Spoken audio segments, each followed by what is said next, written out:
Developed to replace the 40mm Bofors in naval and land service, the General Weapons System 20 would be developed from the Malkara anti-tank missile by a company based in Belfast.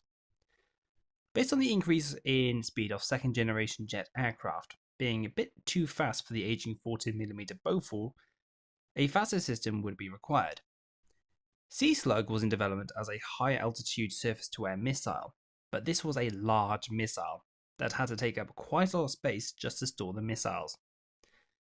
This system wouldn't be able to be fitted to smaller ships, and it wouldn't be feasible to even arm an aircraft carrier effectively with Sea Slug. Thus, the development of a smaller weapon system that became the GWS-20 would progress. GWS-20, or as it's easier to say, Seacat, was designed to replace the twin 40mm Bofors Mark V mount and its associated fire control systems. It would become the world's first operational point defense missile system. The mount, seen here in Australian service, is a pedestal mount with 4 platforms at 45 degrees from the centre. In the middle, the mechanism for the pivot is mounted, and the top is the protected uplink for control of the missile. The missile is a 68 kg weapon system. It is 1.48 meters in length, 22 centimeters in diameter on the fuselage, and about 70 centimeters on the wingspan.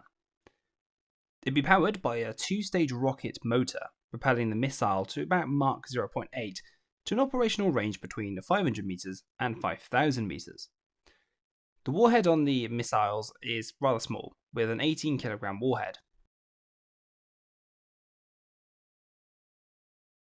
The GWS-20 was trialled out on HMS Decoy, a Daring-class destroyer in 1961.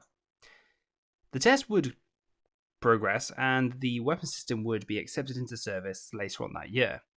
However, the weapon system would actually be removed from the ship post these trials. These versions of the weapons would be fitted to the Fearless-class LPDs, the Type 12M Rothesay class frigate, Type 12I Leander-class frigate, the Type 61 air defence frigates HMS Lincoln and Salisbury, the County-class Batch 1 destroyers, and finally HMS Cavalier and Caprice.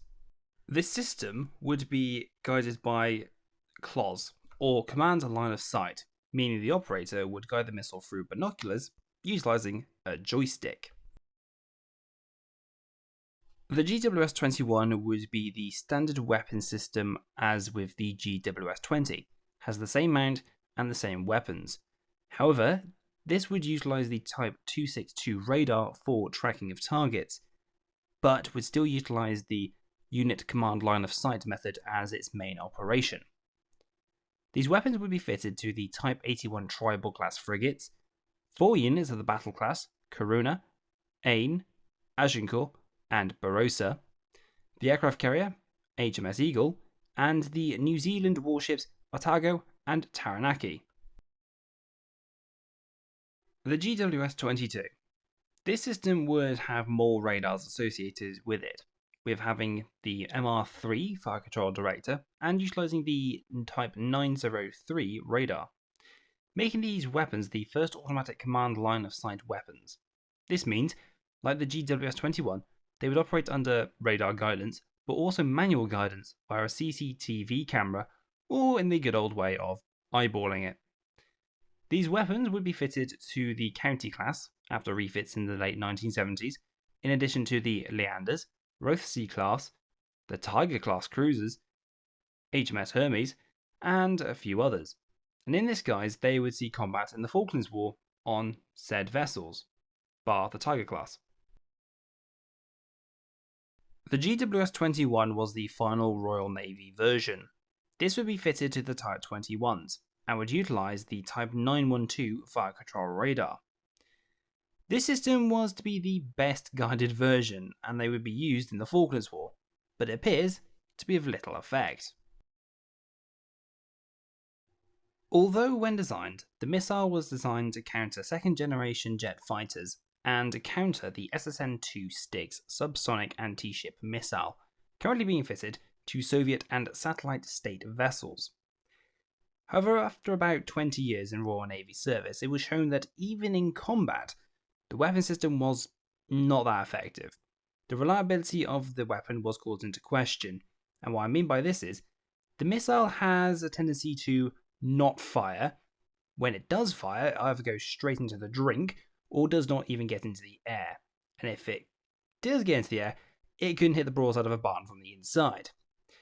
However, on occasion, it could actually hit something. And we'll look at some case studies from combat in the Falklands War. HMS Ardent, a Type 21 class frigate, came under attack by multiple waves of Argentine aircraft during the conflict. She attempted to fire off the Seacat weapon system at the incoming aircraft, but the system seemed to be able to actually fire at the critical moment. This can't be really marked down against the weapon system and the mount, because on a warship, defects do happen quite a lot, and sometimes in the worst case, this can actually happen at the critical moment, and this can be seen across the board with literally anything. So we can't really give it a mark against the system just because of it failing at the critical moment.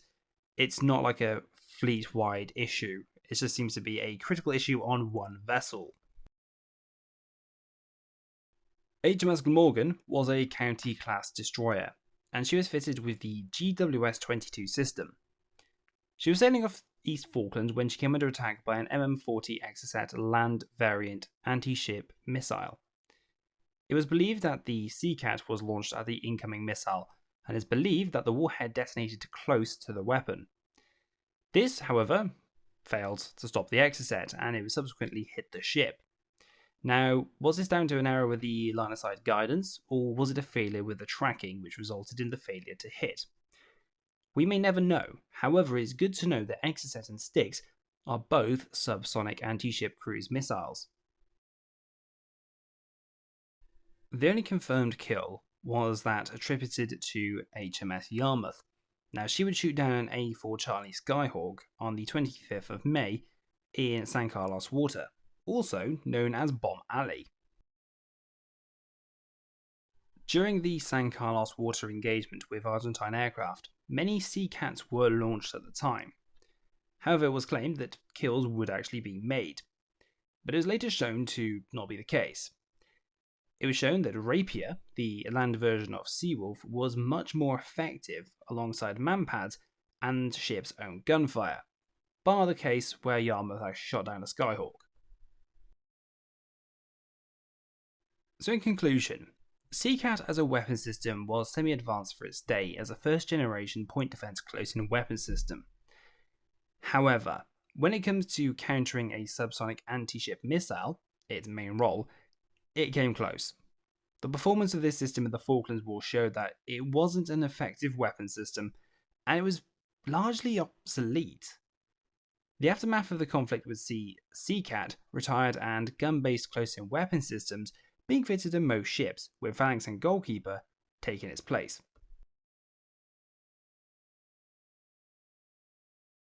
Tigercat is Rapier's predecessor.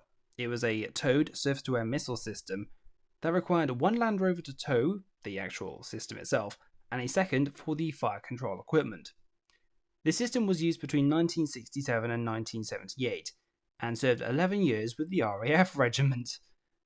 These weapons were also exported quite a bit to countries like Argentina, India, Iran, Jordan, South Africa, and Qatar. HELLCAT, not to be confused with the World War II era American aircraft. HELLCAT was an anti-surface weapon designed to go against fast attack craft and vessels that were in the region of being quick. It was intended to be fitted to a helicopter with 4 on board, and 4 on a militarized short SKYVAN, a literal flying box, as you can see on screen right now. However, it didn't really take off. Excuse the pun. Seacat Target is a simulated anti-ship missile designed to train naval crews against sea-skimming anti-ship missiles. This was introduced after the Falklands conflict in 1986, but has seemed to have faded out in the years after. Seacat was the first exported guided missile, and it was bought by many nations. They would buy either the land version, the sea version, or both. These nations would be Argentina, Australia, Brazil, Chile, Germany, Indonesia, India, Iran and the Islamic Republic of Iran, Jordan, Libya, Malaysia, New Zealand, the Netherlands, Philippines, Nigeria, Pakistan, Qatar, South Africa, Sweden, Thailand, Venezuela, and Zimbabwe, with many nations still operating this missile today.